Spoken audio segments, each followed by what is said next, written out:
Namaskar, namaskar. Aujourd'hui, on continue avec notre échange sur les secrets du succès. Alors, vous vous rappelez que il s'agissait d'un discours entre Sadashiva et son épouse Parvati, un discours qui remonte à plus de 7000 ans, très ancien, où Sadashiva, ou le Seigneur Shiva, un des grands saints qui a porté cette humanité, a dévoilé les secrets du succès. Et le premier secret du succès dont on a parlé, c'était la ferme détermination. C'est-à-dire une fois qu'on a décidé de notre but, on avance vers notre but sans jamais reculer. La victoire ou la mort. Et le deuxième secret de ce succès, des succès, c'était c'est d'avoir une compréhension claire de notre but, un amour de notre but, et aussi de savoir être en accord avec son fort intérieur, être en accord avec l'univers pour être sûr que on se déplace dans la bonne direction. Faire les choses par amour, parce que c'est notre mission, parce que c'est juste, parce que c'est ça que l'on veut faire. Donc on doit découvrir ce que l'on veut, ce que l'on aime pour pouvoir avoir du succès dans notre mission. Et maintenant, lors de notre avancée vers notre but, on va avoir besoin d'un enseignement. On va avoir besoin d'un enseignement et on va avoir besoin d'enseignants. Et ce troisième secret, parle du maître. Et il dit Trityam Guru Pujanam. Le troisième secret, c'est d'avoir de la révérence, de l'amour, de l'adoration envers son maître. Alors c'est quelque chose de très intéressant, c'est quelque chose qui fait vraiment partie de la culture asiatique. En tout cas, je me rappelle que, étant petit, je lisais des livres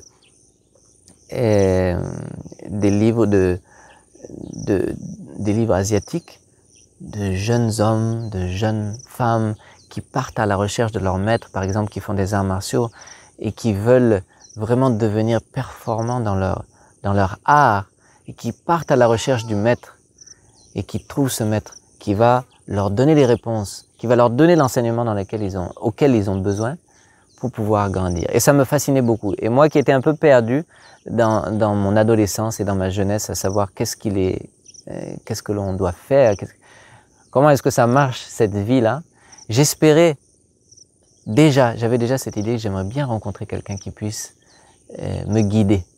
Je me sentais tellement perdu, j'aimerais bien trouver un guide qui ait une réponse à mes questions.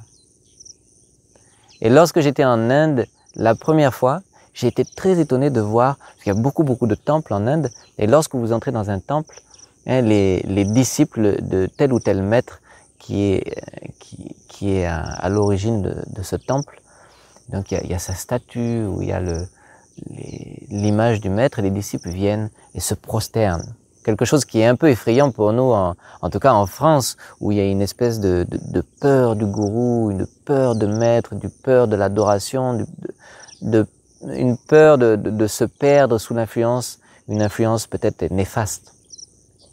Alors qu'en Inde, la première chose qu'on vous demande lorsqu'on vous rencontrez quelqu'un, c'était « Est-ce que vous avez un gourou ?» Et si vous dites oui, la personne dit « Ah, vous êtes un homme béni ». Donc, en Asie, en Inde en tout cas, il y a vraiment cette culture qui nous fait comprendre qu'on a besoin d'un maître et que si on trouve un maître, il devient tout pour nous. Il y a une citation en Inde qui dit que si Dieu et votre gourou, votre maître arrivent face à face, quel est celui que l'on doit saluer en premier? C'est le gourou qu'on doit saluer en premier.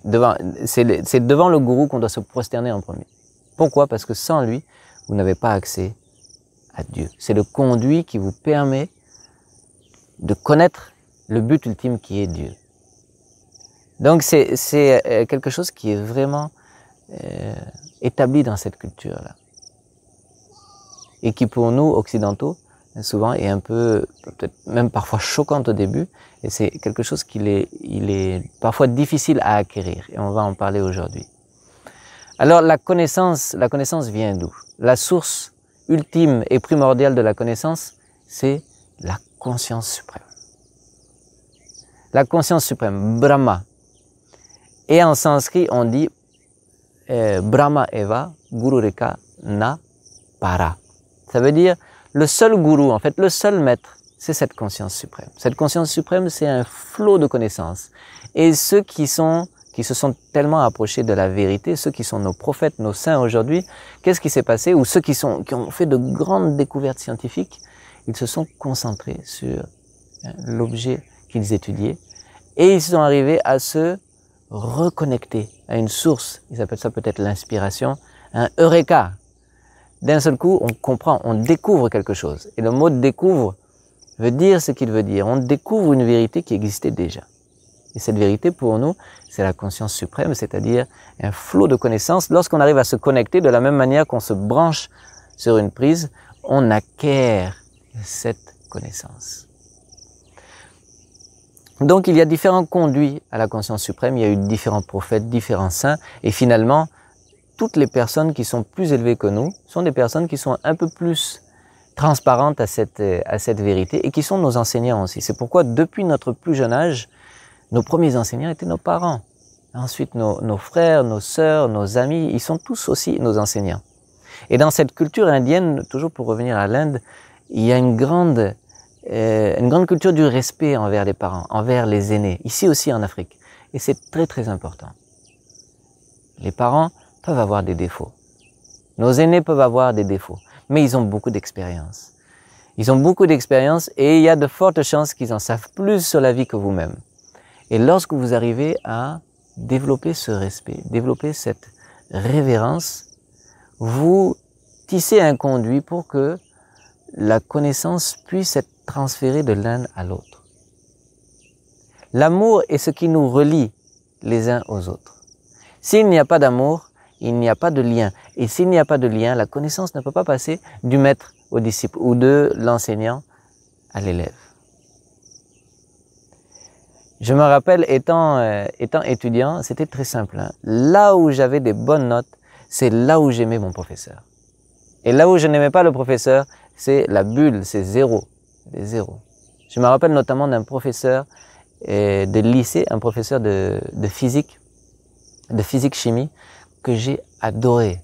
Il venait à l'établissement en footing.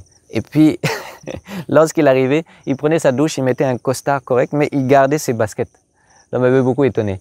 Et puis, le cours même était tellement dynamique. Il tenait pas en place. Vraiment, il montrait les équations, etc. Vous voyez là, il n'y a pas photo, c'est incroyable. Comme si chaque définition qu'il donnait était une révélation qui allait changer notre vie. Donc, il a tellement attiré mon intérêt. Et je suis devenu premier en physique-chimie parce que j'adorais mon maître.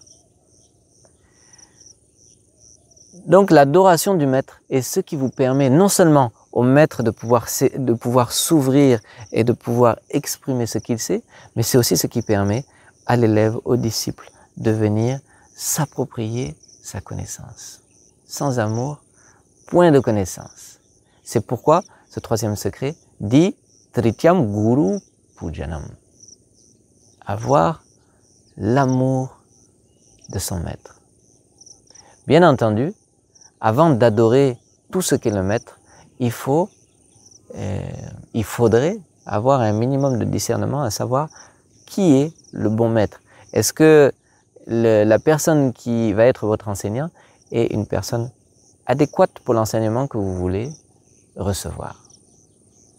Donc soyez rationnel, essayez de choisir vos maîtres plutôt en fonction de leur attitude, de leur comportement, peut-être que simplement de l'élocution. Il y a des gens qui parlent très bien, mais ce qu'ils disent et ce qu'ils font et ce qu'ils sont n'est pas en accord. Donc cherchez les qualités, on en parlera dans une autre vidéo, de toutes les qualités que l'on espère d'un maître idéal. Et lorsque vous avez décidé de devenir élève, de devenir le disciple d'un maître, ayez une révérence, un abandon et une adoration totale de ce maître. Moi, j'ai remarqué que ceux qui viennent à nous, ou ceux qui viennent à moi, pour leur évolution spirituelle, eh bien, ceux qui évoluent le plus rapidement, c'est ceux qui, dès le début, adoptent cette attitude envers le maître. Il y en a qui viennent à nous qui sont très intelligents. Il y en a d'autres qui sont très endurants. Il y a toutes sortes de personnes avec toutes sortes de qualités. Mais ceux qui progressent le plus vite, c'est ceux qui développent ce caractère de révérence envers le maître. Il y a un caractère sacré qui se développe dans la relation entre le maître et entre le disciple, qui fait que le disciple évolue très vite. Et dans cet amour que l'on ressent envers le maître, en fait, il y a une fusion de la connaissance du maître et de celle du disciple. Tritiam Guru Pujanam.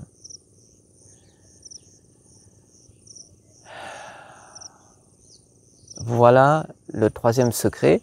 Donc, pour résumer, développez toujours, cultivez le respect envers vos parents, envers vos aînés pour pouvoir avoir une relation saine avec eux, pouvoir avoir un lien d'amour avec eux et pour pouvoir acquérir leur connaissance, pour que eux puissent s'ouvrir et pour que vous puissiez recevoir. Et lorsque vous avez effectivement vos enseignants, effectivement vous avez votre maître, développez votre relation personnelle avec votre enseignant, avec votre maître. Parce que la connaissance qui vient d'un maître ne peut jamais être comparable à celle que l'on connaît à travers un livre. Le maître vous connaît. Et le maître va réguler et corriger votre comportement. Le maître va faire en sorte de briser votre ego aussi, dans le bon sens du terme. C'est-à-dire qu'une personne qui pense qu'elle connaît tout, elle ne peut pas apprendre encore plus qu'elle pense qu'elle connaît déjà. Pour pouvoir apprendre, il faut être un minimum vierge de cet ego qui dit que moi je connais déjà tout. Si vous connaissez déjà tout, comment est-ce qu'on va pouvoir vous apprendre encore quelque chose? Le maître va travailler à ce que votre ego, cet aspect de l'ego, soit réduit en poussière.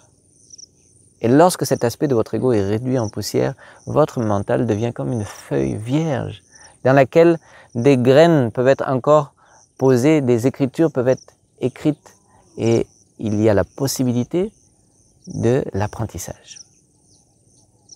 Et c'est le maître et c'est votre enseignant qui va pouvoir vous corriger directement et vous faire comprendre les choses très rapidement.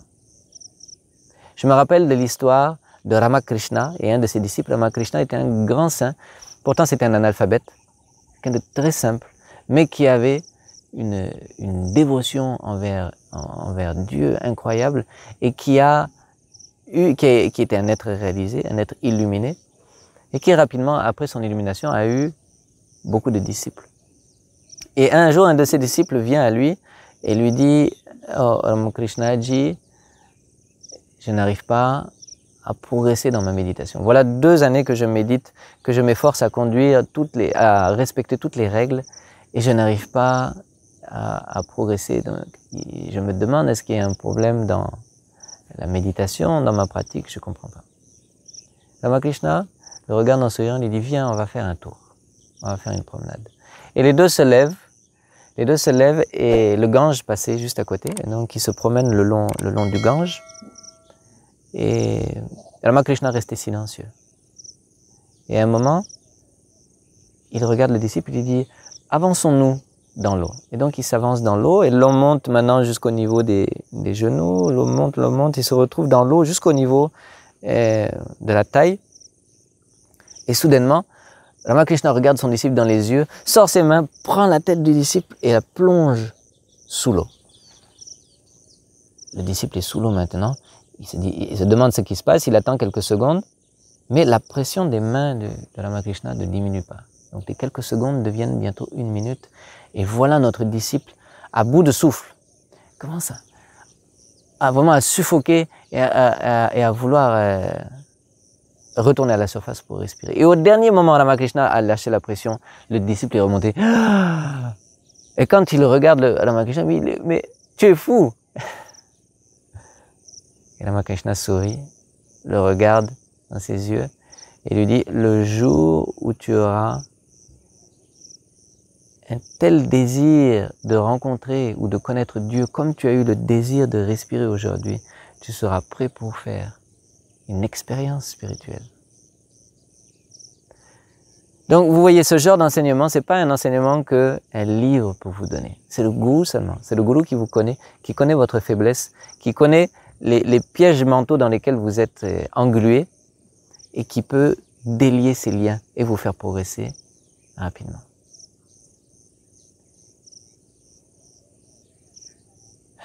Donc ceux qui ont un maître, ceux qui trouvent de bons maîtres dans leur vie, ce sont ceux qui sont réellement bénis.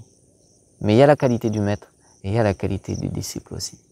On peut passer à côté des plus grands maîtres, mais à cause de notre ego, à cause de notre attitude, on passe à côté de leur enseignement.